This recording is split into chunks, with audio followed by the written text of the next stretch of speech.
এখন থেকে আপনার প্রিয় সিরিয়ালগুলো ফ্রিতে দেখুন এক্সক্লুসিভলি শুধুমাত্র সান নেক্সটে। এখনই অ্যাপ ডাউনলোড করুন।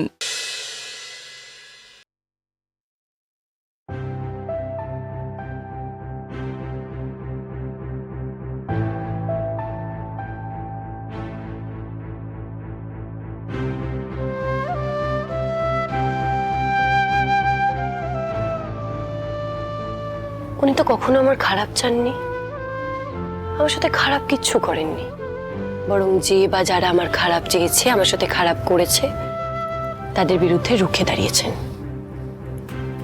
আর সেই মানুষটাকেই আমি অকারণে কাঠগড়ায় দাঁড় করিয়েছি।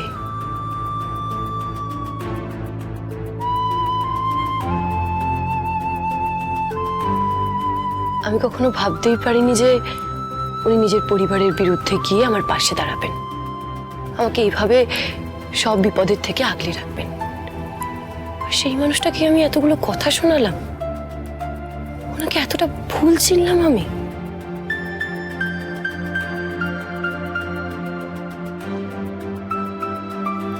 না না, আমাকে না ওনার কাছে ক্ষমা চাইতে হবে। আমি ওনাকে যেটা ভেবেছিলাম উনি ঠিক তেমনটা নয়। মামুনি হয়তো ঠিকই বলেছে, উনি যাকে ভালোবাসেন, যাকে আপন ভাবেন, তার জন্য উনি সব করতে পারেন। আর তাছাড়া সত্যিই তো ভালো বাবার সাথে কি হয়েছে না হয়েছে সেসবের তো কিছুই উনি জানতেন না। উনি তো সবসময় আমার পরিবারের ভালো চেয়েছেন। রক্তিম অ্যাডভোকেট রায়চৌধুরীকে রাজি করিয়েছিল এই কেসটা নেওয়ার জন্য। অ্যাডভোকেট রায়চৌধুরী তোমাকে ঘুরিয়ে বলল রক্তিম দেব বর্মনকে ধন্যবাদ দেওয়ার জন্য। কিন্তু উনি যখন সবটা জানতে পারলেন তখন আমাকে জানালেন না কেন? হয়তো নিজের পরিবারের কথা ভেবে। উনি হয়তো আমার মতো নিজের পরিবারের, নিজের বোনের দোষ ত্রুটি সবটা আড়াল করতে চান।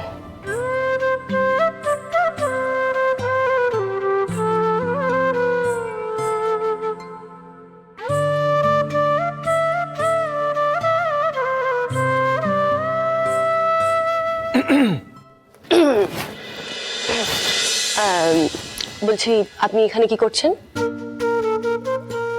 আমি এখানে আমি আমার ঘরে আসতে পারি? হ্যাঁ, মানে সেটা পারেন। এই যে আমি জিজ্ঞেস করছি যে আপনি ওখানে দাঁড়িয়ে জামাটা নিয়ে হাসছিলেন কেন? হাসছি? কোথায় হাসছি আমি? ওখানে এই জামাটা ভাঁজ করছিলাম, এই তো এরকম করে ভাঁজ করে রাখছিলাম আর কি। ও, তাহলে বোধহয় ভুলে গেছি।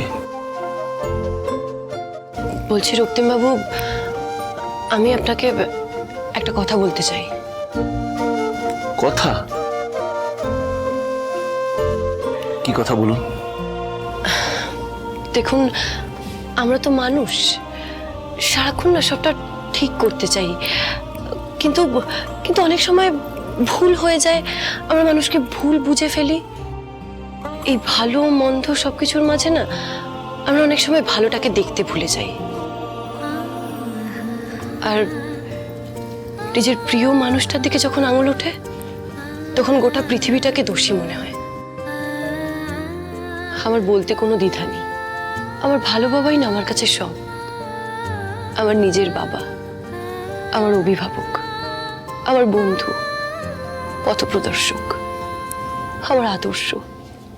ওই মানুষটার জন্যই আজকে আমি এত বড় হয়েছি, নিজের পায়ে দাঁড়িয়েছি।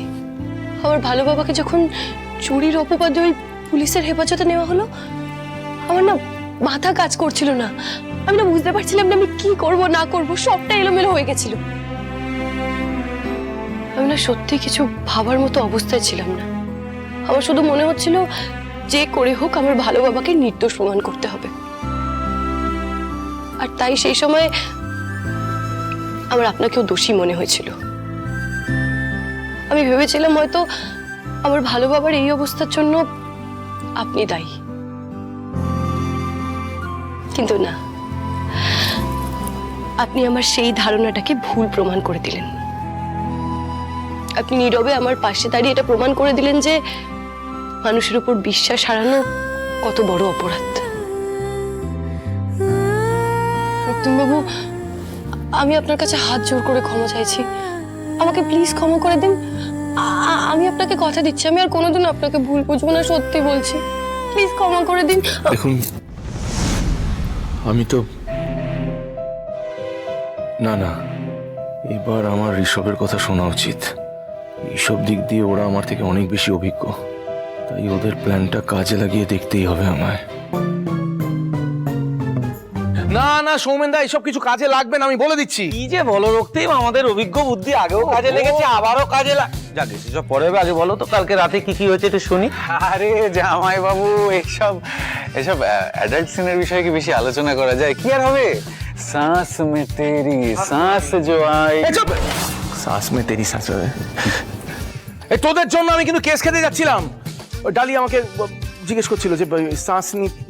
এই না, কি বলছিল? বল।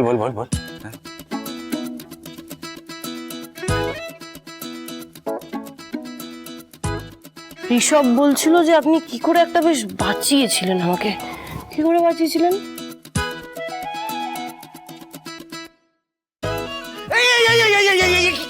কি করছেন কি?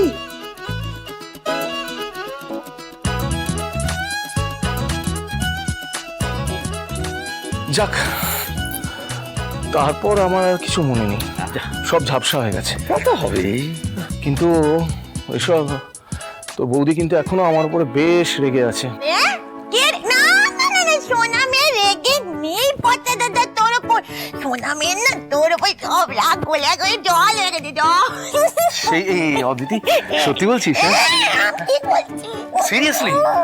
এই তাহলে আমি একটু কথা বলে আসি। আরে দাঁড়া, এইভাবে হঠাৎ করে আইসক্রিমের মতো গলে গেলে হবে না ভাইদা। তোমাকেও রাগ দেখাতে হবে, তোমাকে অ্যাংরি ইয়াং ম্যানের রোল প্লে করতে হবে, বুঝতে পারছো? আরে সৌমেন দা, আমি বুঝতে পারছি না, আমার রাগ হয়নি, মাথা গরম হয়নি, আমি কেন অকারণে রাগ দেখাতে যাবো?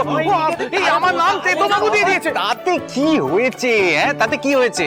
দেখ, তুই বৌদির রাগ ভাঙিয়েছিস, মান ভাঙিয়েছিস, এইবার বৌদি তোর মান ভাঙাবে, তবেই তো খেলাটা জমবে। তোমায় খেলতে হবে, তোমায় টাইম নিয়ে খেলতে হবে, তোমাকে ট্রাই বেকারে জিততে হবে, বুঝতে পারছো? একটু এদিকে আয়, শোন এসব করতে যাস না ওদের কথা শুনে। তখন সোনা মেয়ে তোর উপর আরো রেগে দেবে, কিলো হয়ে যাবে পচা দাদা। এক্স্যাক্টলি। এই অদিতি একেবারে ঠিক বলেছে, বুঝেছিস? কেলো হয়ে যাবে, আর আরো কেস খেয়ে যাবো আমি। আরে কিচ্ছু হবে না। আরে আমরা এমন ব্যবস্থা করব, বৌদি একেবারে রক্তিমবাবু বলে মৌমাছির মতো ভ্যান ভ্যান করবে, ঘ্যান ঘ্যান করবে। হ্যাঁ, সত্যি বলছিস? মৌমাছির মতো ভ্যান ভ্যান করবে, ঘ্যান ঘ্যান করবে?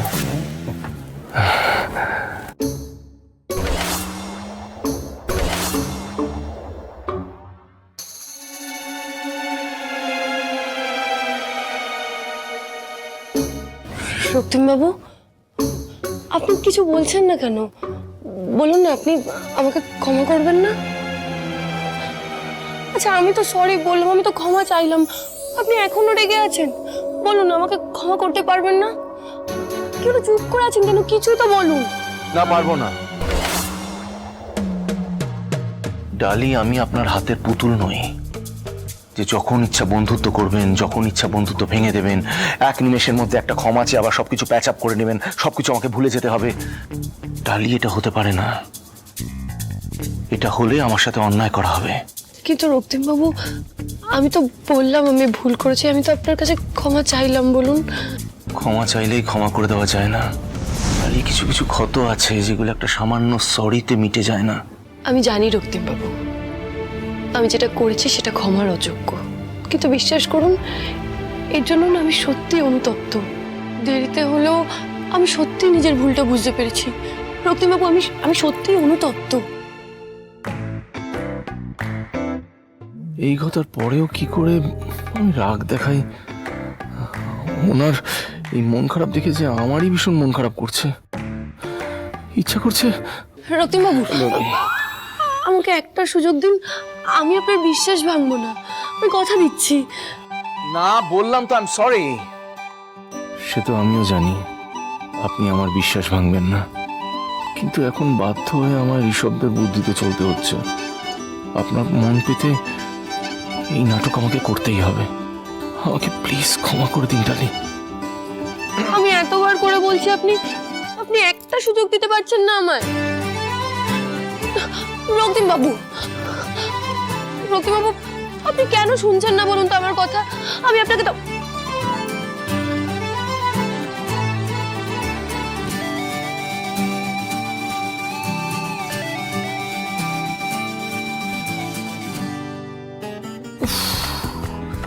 ঋষভরা আমার আর ডালির ভালো যে প্ল্যানটা দিল নাকি টর্চার করার জন্য?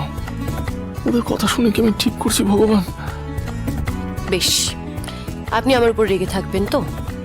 আমিও দেখি আপনি আমার উপর কতক্ষণ রেগে থাকতে পারেন। এবার ডালিও আপনার মান ভাঙানোর জন্য যা করার করবে।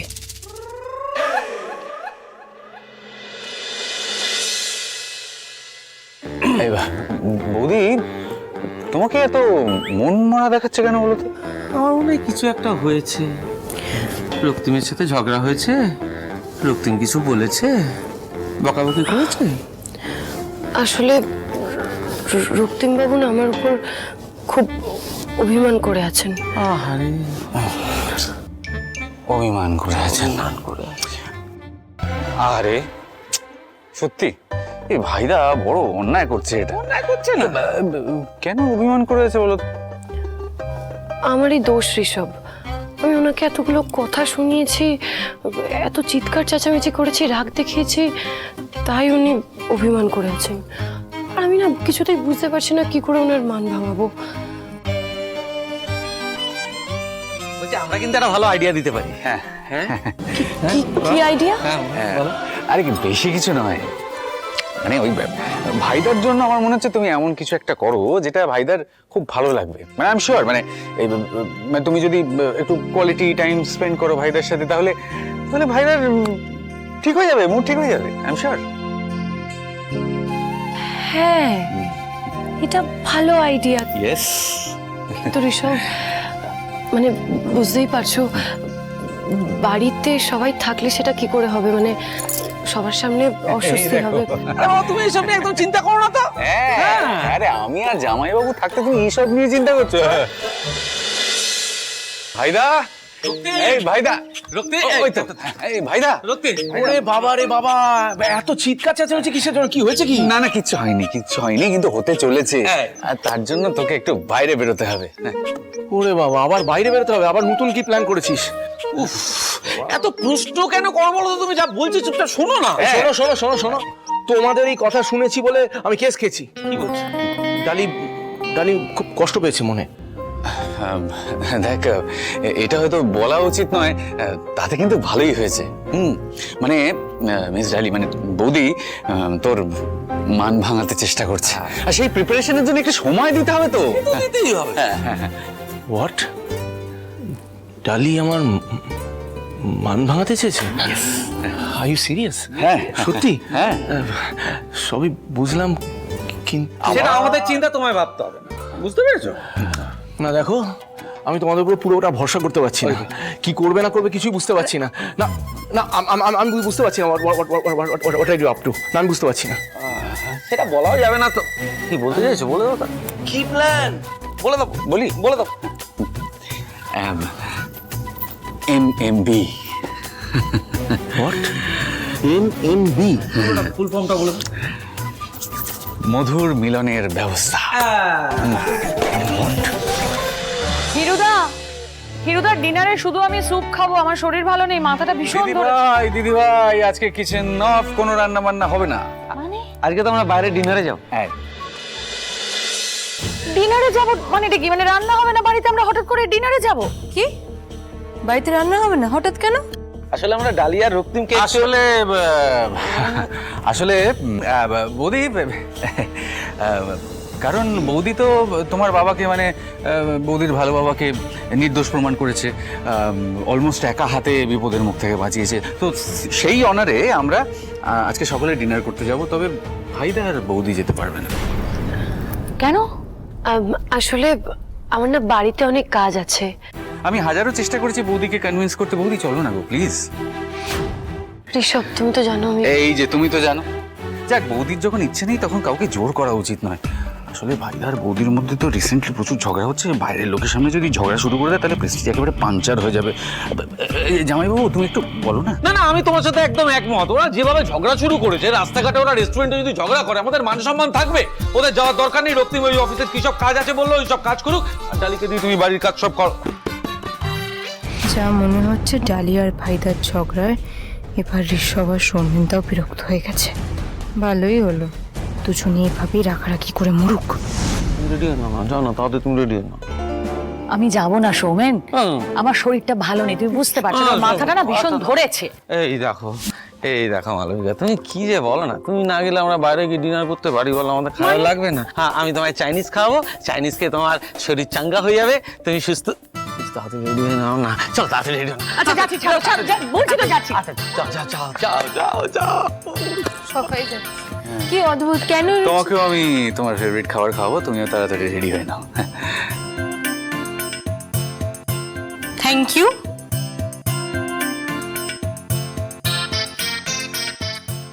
আমি মামুনিকে রেডি করে দিচ্ছি। তুমিও মামনিকে রেডি করে দাও।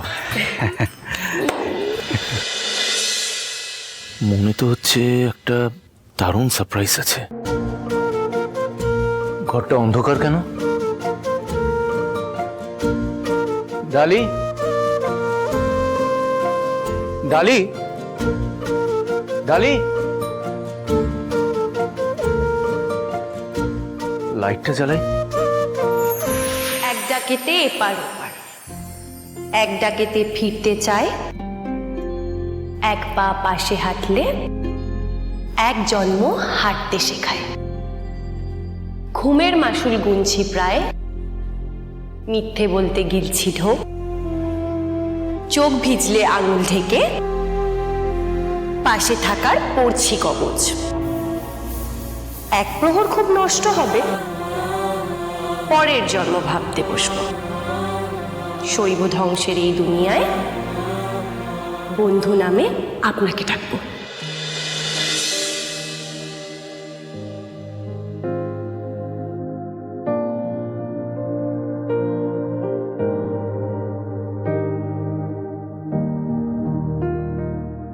কিছু আবদারের জানি নেই মানে, তোর সঙ্গে আজ আমাকে নে এগিয়ে দে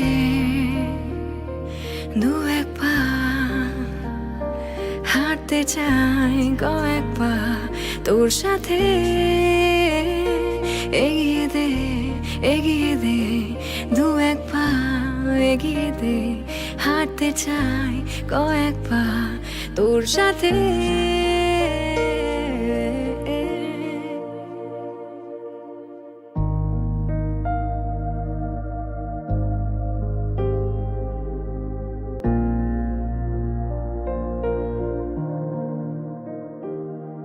এটা গল্পকার, দেখো লিখছে কে, ভুলে অন্ধকার আলো শিখছে কে। কিছু আবদারের জানি নেই মানে, তোর সঙ্গে আজ আমাকে নে এগিয়ে দে দু এক পা, এগিয়ে দে, হাঁটতে চাই কয়েক পা তোর সাথে। ডালি, এত আয়োজন দেখে আমি বুঝতে পারছি যে আপনি অস্বীকার করলেও আপনার মনে একটু জায়গা আমি করতে পেরেছি। নইলে আমার অভিমান ভাঙাতে আপনি এত কিছু করতেন না। অভিমানের কারণ যদি আমি হই, তাহলে অভিমান ভাঙানোর দায়িত্ব আমার। আর তার থেকেও বড় কথা হলো, নিজের রাগে জেদের বসে যদি আপনার মতো বন্ধুকে হারিয়ে ফেলি, তাহলে আমি কোনোদিনও নিজেকে ক্ষমা করতে পারবো না। ডালি, একদিন আপনি বন্ধুত্বের হাত বাড়িয়ে দিয়েছিলেন আমার থেকে, আজ আমি দিচ্ছি।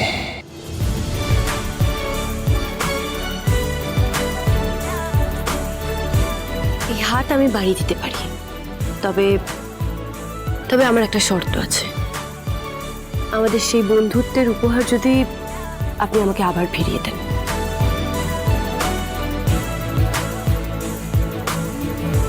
চলতে হাজারো রকম ওঠা পড়া এসেছে যখন একা আমি তোকে তখন আগলে যাই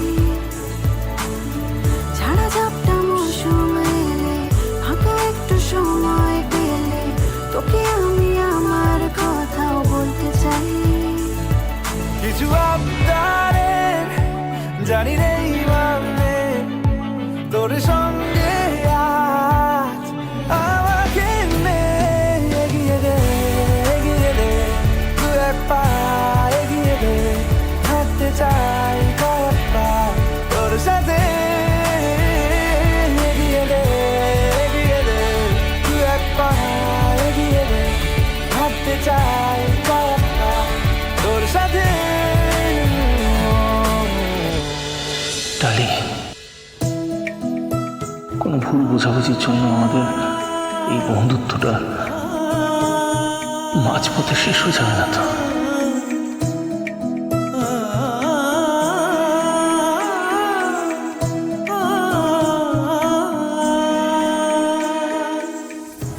কখনো না।